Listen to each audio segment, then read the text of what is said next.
नमस्कार. महाराष्ट्रातील विविध क्षेत्रातील बातम्या झटपट आपल्या मोबाईलवर पाहण्यासाठी लगेचच सबस्क्राइब करा राष्ट्रशक्ती लाईव्ह न्यूज आणि सोबत बेल आयकॉन प्रेस करायला विसरू नका. 4 दिवसांपासून आमरण उपोषण सुरू आहे. कोणीही लक्ष द्यायला तयार नाही. शेतकरी आज रस्त्यावर उतरले.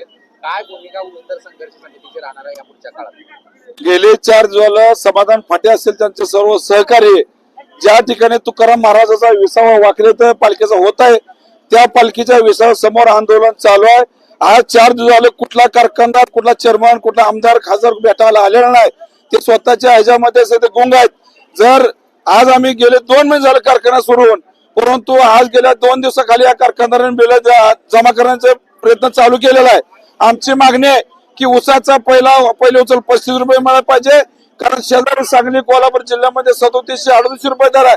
आम्ही काय जास्त मागणार नाही, वावगं मागत नाही. ऊसाचे पहिले उचल 35 रुपये मिळाले पाहिजे. जर तुम्ही आज जर आमच्या या मागणीचा विचार नाही केला तर आजपासून ह्या पंढरपूर तालुका आणि परिसरामध्ये एकही ट्रॅक्टरचं टायर फिरणार नाही. आणि जर ट्रॅक्टरचं टायर फिरलं, जर कोणता दमदाटीनं ट्रॅक्टर आणलं तर पेटवल्याशिवाय आम्ही गप बसणार नाही.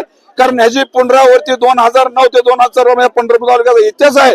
त्या पंढरपूर तालुक्याच्या आंदोलनानं संपूर्ण महाराष्ट्रावर मिळवण्याचं काम केलं. हजारो शेतकरी परत तुरुंगात गेले. असं त्याच पद्धतीनं त्याच पुनरावृत्ती आज आम्ही केल्याशिवाय राहणार नाही.